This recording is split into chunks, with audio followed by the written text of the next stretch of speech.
क्रूकबॉन्ड और स्वर्गलोक में हंगामा। महादेव की ये पिक्चर और क्रूकबॉन्ड की ये इमेज, साथ ही साथ मोटू का ये जेस्चर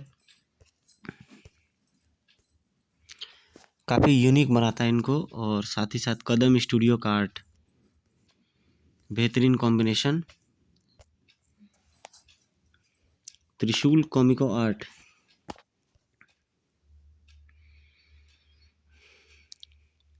ये पहले का रिकॉप दे रहा है। बेहतरीन स्टोरी क्रूकबॉन्ड की, जानते हैं आप लोग।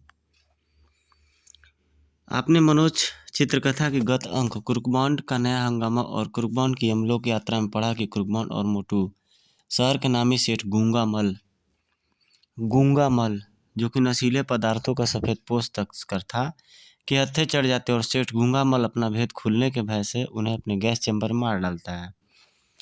लेकिन पुलिस के कारण उनकी लाश ठिकाने नहीं लगा पाता। इधर क्रूकबॉन्ड और मोटू जैसे ही मरते हैं, यमराज के दूत उनकी आत्माओं को यम लोग अपने महाराज यमराज के पास ले जाते हैं। और जब चित्रगुप्त जी उनके पाप पुण्य के खातों को देखते हैं तो उन्हें पता चलता है कि यमराज जी के दूत गलती से लल्लू पंजू नामक दो व्यक्तियों के स्थान पर क्रूकबॉन्ड और मोटू को ले आए हैं। जब यह बात क्रूकबॉन्ड और मोटू पर प्रकट होती है तो वे पृथ्वी पर वापस न जाने के लिए यमराज जी को धमकी देते हैं और कहते हैं कि वे उनकी शिकायत धर्मराज जी से करेंगे और उन्हें उनकी भूल का दंड दिलवाएंगे। तब यमराज जी के सामने एक गंभीर समस्या खड़ी हो जाती है कि उन्हें किस तरह वापस पृथ्वी पर भेजें। अपनी इस समस्या के समाधान के लिए चित्रगुप्त जी से वे सलाह मांगते हैं और चित्रगुप्त जी कोई उपाय निकालने के लिए सोच में डूब जाते हैं। कुछ देर सोचने के बाद, सुनो मित्र, यदि तुम दोनों धर्मराज जी से मिलकर महाराज की शिकायत वाले करने का विचार त्याग दो तो महाराज तुम्हारी कोई भी एक इच्छा पूरी कर सकते हैं। वाह, यह हुई ना बात। क्यों मोटी, तुम्हारी क्या इच्छा है? वांड भैया, मेरी इच्छा तो जल्द से जल्द माँ बापों के पास जाने की। मुझे तो यहाँ बहुत डर लग रहा है। मेरी मानो तो तुम भी यही इच्छा जाहिर कर दो और साथ में ढेर सारा धन भी ले लो। सत्यानाश, अरे मूर्ख, भगवान के दरबार में आकर भी सिर्फ तेरी यही इच्छा रह गई है तो फिर?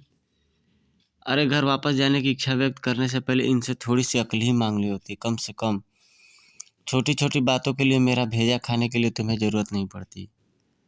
तो बांड भैया, फिर तुम ही बता दो ना कि हमें इनसे क्या चाहिए, क्या मांगना चाहिए। ठीक है, अब मैं ही इनसे अपनी इच्छा व्यक्त करता हूँ। श्रीमान, हमारी हार्दिक इच्छा स्वर्गलोक की यात्रा करने की है। यदि आप हमें स्वेच्छा से स्वर्गलोक का भ्रमण करा दे तो हमें वापस अपने लोक जाने में कोई ऐतराज नहीं होगा। क्या हैं? यह तुम क्या कह रहे हो मृत्यु लोक जीवी? भला हम तुम्हें स्वर्गलोक की यात्रा कैसे करा सकते हैं? हाँ मृत्यु लोक जीवी, यदि हम तुम्हें वहाँ ले गए तो देवतागण हमें जलाकर भस्म कर देंगे। उनके कोप का भाजन हमें कहीं का नहीं छोड़ेगा। तुम्हारी यह इच्छा पूरी करना हमारे लिए बिल्कुल असंभव है। तुम कोई और इच्छा व्यक्त कर लो। गाइज, ये अभी कॉमिक शॉर्ट रहेगी। इसकी स्टोरी मैं नेक्स्ट पार्ट में अपलोड कर दूंगा। तब तक जितना पार्ट अपलोड होता है उसका आप इंटरेस्ट और एंजॉय कीजिए। चैनल को लाइक सब्सक्राइब जरूर कर दीजिएगा, शेयर भी और कमेंट भी कर दीजिएगा। एक बार फिर सोच लीजिए श्रीमान, अगर आपने हमारी इच्छा पूरी नहीं की तो हम भी यहाँ टस से मस नहीं होने वाले, चाहे यहाँ प्रलय ही क्यों ना हो जाए। बिल्कुल, अब आप लोग हमें स्वर्गलोक की यात्रा कराकर ही अपनी गलती से छुटकारा पा सकते हो। ओफ, हमारी एक छोटी सी गलती इतनी बड़ी परेशानी बन जाएगी, यह तो हमने सोचा ही नहीं था। अब हमें क्या करना चाहिए चित्रगुप्त जी? ठहरिए महाराज, मुझे इस मुसीबत से छुटकारा पाने का कोई उपाय सोचने दीजिए। कुछ देर सोचने के बाद, महाराज मेरी समझ में इस समय कोई उपाय नहीं आ रहा है। अच्छा होगा यदि आप एक दिन के लिए इन्हें किसी बहाने यही रोक ले। कल तक मैं इनसे छुटकारा पाने का कोई ना कोई उपाय निकाल ही लूँगा। ठीक है, मैं ऐसा ही करता हूँ। सुनो मृत्युलोक जीवियो, तुम एक दिन के लिए हम लोग यानी हमारे यहाँ कल ही रुक जाओ। कल हम कोई ऐसा उपाय निकालेंगे कि तुम्हारे स्वर्गलोक जाने की इच्छा पूरी हो जाए। आहा, मजा आ गया, हमें मंजूर है महाशय। यमराज जी स्वयं को काफ़ी चतुर दर्शाने की कोशिश कर रहे हैं, लेकिन यदि मैं भी स्वर्गलोक की यात्रा न कर सका तो मेरा नाम कुर्कबांड नहीं। मुझे भी आपकी ऑफर स्वीकार है महाराज, लेकिन क्या मित्र, हम मृत्युलोक जीवी बड़े कर्मठ होते हैं महाराज, एक क्षण भी खाली नहीं बैठ सकते, इसलिए हम अपनी आदत से मजबूर हैं। फिर ऐसी अवस्था में तो हम और भी मजबूर हैं महाराज। हम तुम्हारा मतलब नहीं समझे मित्र, तुम्हें जो कहना है साफ साफ कहो। महाराज, जब हमें एक दिन यहाँ रुकना ही है तो हम फिर अपना भला क्यों समय व्यस्त करें। क्यों न एक दिन रात में ही हम लोग की ही सैर कर ले, यदि आपको कोई एतराज़ न हो महाराज। तो कृपया आज रात हमें हम लोग की सैर करा दे, भला कब आना ही यहाँ होगा। कम बखत यह मृत्युलोकवासी तो ज़रूरत से ज़्यादा चालाक मालूम पड़ता है। बेशक इन्हें यहाँ घूमने देना यहाँ के नियम के विरुद्ध होगा, लेकिन मजबूरी है, हमें इसकी बात माननी ही होगी, वरना पता नहीं ये फिर क्या जिद कर बैठे। यमराज सोच में पड़ गए। कुर्कबांड के अजीबोगरीब डिमांड को सुन के, जो कि उसने बोला कि रात में मुझे यमलोक की सैर करनी है।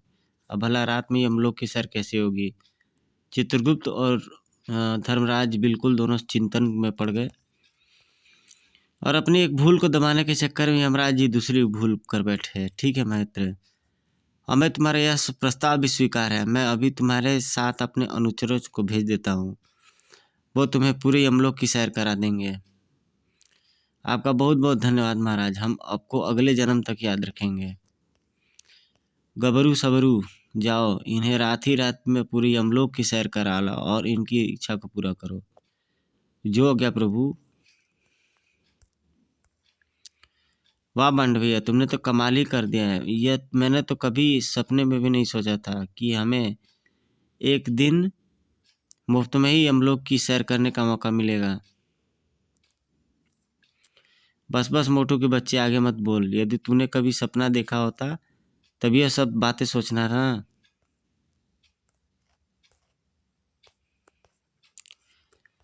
यमराज के विशेष दूत गबरू सबरू कुर्बान और मोटू को यमलोक की सैर कराने निकल पड़े। यह है यमलोक का मुख्य द्वार। वाह, बहुत ही सुंदर है। अरे मूर्ख, यहाँ की कोई चीज़ सुंदर नहीं है। जब यहाँ पापी लाए जाते हैं तो यही द्वार उनकी आत्माओं के लिए मौत का द्वार बन जाता है। अरे हाँ, मैं तो यह भूल ही गया था। कुछ आगे चलने पर इस इमारत में मृत्युलोक से लाने वाली हर आत्माओं को जब तक कि उनकी किस्मत का फैसला नहीं हो जाता रखा जाता है। काफ़ी देर तक घुमाने के बाद, और यह है यातना गृह, जहाँ पापियों को उनके किए के विभिन्न तरीकों से सजा मिलती है। भाई, हम देखना चाहते हैं कि यहाँ किस प्रकार से यातना दी जाती है, ताकि अपने लोक में जाकर हम लोगों को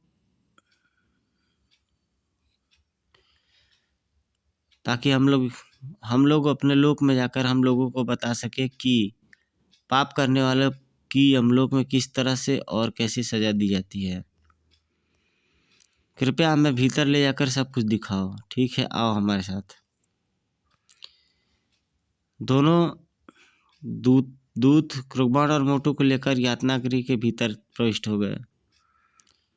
बांड भैया, मुझे तो डर लग रहा है। चुप रह बुजदिल, हम सजा देखने नहीं जा रहे हैं, सजा भुगतने नहीं जा रहे हैं।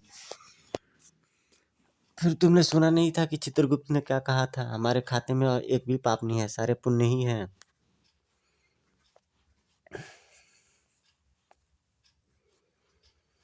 बांड भैया, यहाँ से जल्दी निकल चलो, वरना मेरे यहीं दम निकल जाएगा। अबे, दम तो हमारा धरती पे ही निकल गया था, यहाँ तो केवल हमारी आत्माएं मौजूद हैं।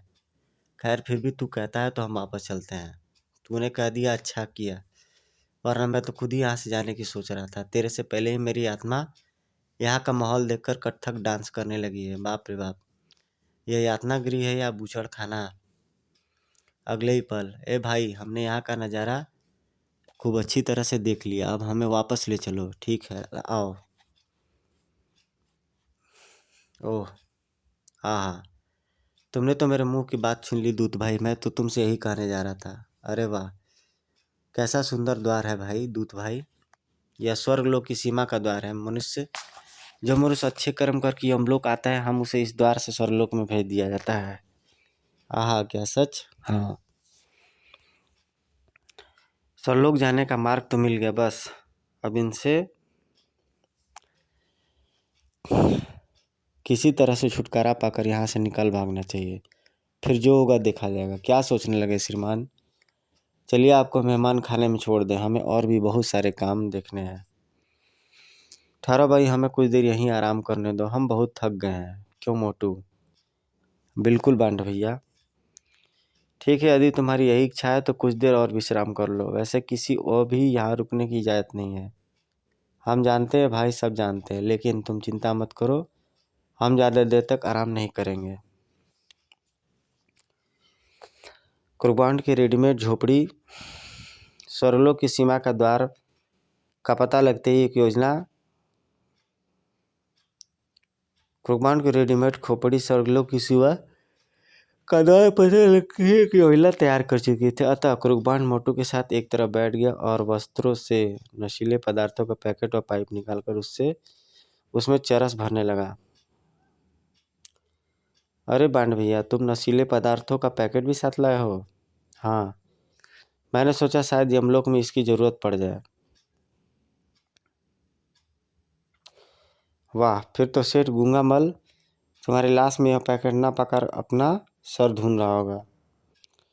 मैं भी यही चाहता हूँ, और मेरी हार्दिक इच्छा भी यही है कि वह अपना सिर ढूंढता ढूंढता ही नरकलोक सिधार जाए। तभी एक दूत बोल उठा, अरे भाई, यह तुम क्या कर रहे हो? कुछ नहीं, बस ताकत का धूम्रपान तैयार कर रहा हूँ। लेकिन हमारे में धूम्रपान करना निषेध है। भाईजान, जब तुम इस धूम्रपान का आनंद लोगे तो सब कुछ भूल जाओगे कि क्या निषेध है और क्या वैध है। कहकर कुर्बान ने पाइप सुलगाया और उसका हल्का सा कस लेकर के